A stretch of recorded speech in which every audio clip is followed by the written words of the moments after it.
국제 유가 시장에선 말이죠. 매일 보이지 않는 팽팽한 줄다리기가 벌어지고 있어요. 오늘은 그중에서도 공포와 현실이 정말 드라마틱하게 맞붙었던 딱 하루를 콕 집어서 도대체 무엇이 가격을 움직이는 진짜 힘인지 한번 제대로 파헤쳐 보겠습니다. 자, 그럼 본격적으로 시작해 볼까요?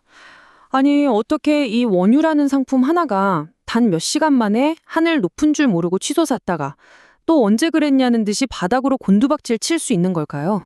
바로 이런 날이었습니다. 정말 정신없던 어느 수요일이었는데요. 유가가 장중에 1.5달러 넘게 폭등을 합니다. 그런데 이게 웬일입니까? 그 올랐던 걸 전부, 아니 그 이상을 다 토해내면서 마감해버려요. 이걸 지켜보던 사람들은 정말 대체 무슨 일이 벌어지고 있는 거지? 하면서 어리둥절할 수밖에 없었겠죠. 자, 이 가격 급등의 미스터리를 풀려면 먼저 줄다리기의 한쪽 끝을 잡고 있던 첫 번째 힘을 알아봐야 합니다. 그건 바로 아주 원초적인 지정학적 공포입니다. 그때 중동 상황이 정말 일촉즉발이었어요. 이란에서는 시위가 격화되고 있었고 미국이 군사 공격을 할지도 모른다는 흉흉한 소문이 돌았죠. 여기에 이란이 미군 기지에 보복하겠다는 위협까지 더해지니까 와, 시장은 그야말로 패닉에 빠진 겁니다. 오펙 사위 산유국인 이란에서 공급이 뚝 끊기면 어떡하지?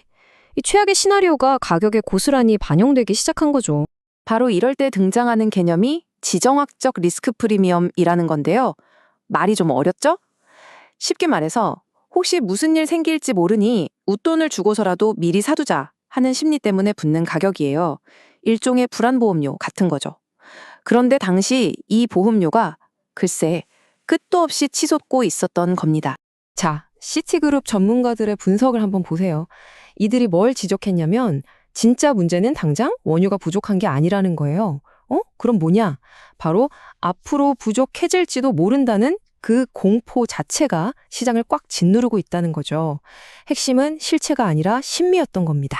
하지만 말이죠. 이 공포가 가격을 한쪽으로 미친 듯이 끌어당기는 동안 반대편에서는 아주 묵직한 두 번째 힘이 버티고 있었습니다. 바로 공급과 수요에 대한 냉정한 현실이었죠. 이게 정말 결정적이었는데요. 시장이 온통 이란만 쳐다보고 있을 때 미국에서 재고 데이터가 딱 발표된 거예요. 시장은 원유 재고가 줄고 휘발유는 조금 늘 거라고 봤거든요. 그런데 웬걸요? 결과는 완전 딴판이었습니다. 원유 재고는 오히려 늘었고 휘발유 재고는 예상치의 2배를 훌쩍 넘게 폭증해버린 겁니다. 이건 뭐 시장에 찬물을 확 끼얹은 격이죠. 보세요. 무려 900만 배럴입니다. 일주일 만에 휘발유 재고가 이렇게나 늘었다는 건요. 이게 뭘 의미하겠어요? 아, 생각보다 기름이 안 팔리는구나. 즉, 시장이 걱정해야 할 건 공급 부족이 아니라 오히려 수요가 약해지고 있다는 강력한 신호였던 거죠. 근데 이게 끝이 아니었습니다. 설상가상으로 베네수엘라까지 원유 수출을 다시 시작한 거예요. 수백만 배럴을 실은 유조선들이 시장으로 향하고 있다는 소식이 들려왔습니다. 자, 이러니 현실 쪽 줄이 점점 더 무거워질 수밖에 없었겠죠. 자, 이렇게 양쪽의 힘이 팽팽하게 맞서는 상황에서 마침내 결정적인 순간이 찾아옵니다. 이 공포의 거품을 한 방에 터뜨려버린 단 한마디가 있었거든요. 그날의 흐름을 한번 되짚어보죠. 오전에는 전쟁 공포로 유가가 막 치솟았어요. 그런데 오후 늦게 당시 트럼프 대통령이 이란 상황이 진정되고 있다는 딱 한마디를 던집니다. 이 발언 하나에 시장 분위기가 180도 바뀐 거예요. 시장의 관심이 순식간에 공포에서 데이터로, 즉 현실로 확 옮겨가 버린 거죠. 그러자 어떻게 됐을까요? 그 비싸게 쌓아 올렸던 리스크 프리미엄이 순식간에 증발하면서 가격이 폭락한 겁니다. 프라이스 퓨처스 그룹의 펠플린 애널리스트가 이 상황을 아주 정확하게 짚었죠. 아, 이제 이란 공격은 없겠구나 하는 생각이 시장에 퍼지는 순간 유가는 정말이지 속수무책으로 무너져 내렸다는 겁니다. 결국 그날의 줄다리기는 현실의 승리로 끝났습니다. 자, 그럼 이 사건은 앞으로의 유가에 대해 어떤 힌트를 주고 있을까요? 이 줄다리기 여기서 끝난 게 아니거든요.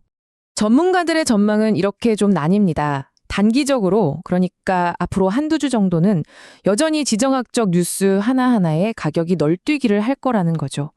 하지만 좀 더 길게 한두 달 정도를 보면 결국엔 펀더멘털, 즉 공급 과잉이라는 현실의 무게가 작용해서 가격이 점차 아래쪽으로 향할 거라는 분석이 우세합니다. 물론 어디까지나 정말 큰 충돌이 없다는 전제 하에서요. 자, 그럼 오늘 이야기를 통해 우리가 뭘 배울 수 있을까요? 첫째, 육아는 결국 감정과 이성, 즉 공포와 데이터 사이의 치열한 싸움이라는 겁니다. 둘째, 이 공포로 쌓아 올린 가격 거품은 정말 한순간에 꺼질 수 있다는 것. 그리고 마지막으로 현재의 근본적인 공급 상황 자체는 꽤 튼튼하다는 사실입니다. 결국 지정학적 긴장만 계속된다면 이런 변동성은 앞으로도 계속될 수밖에 없겠죠. 그래서 이 모든 분석은 우리에게 마지막 질문 하나를 던집니다. 자, 이제 이 싸움의 판이 어떻게 돌아가는지 아셨을 텐데요. 유가시장의 다음 전투에선 과연 공포와 현실 중에 어느 쪽이 이기게 될까요? 여러분의 생각은 어떠신가요?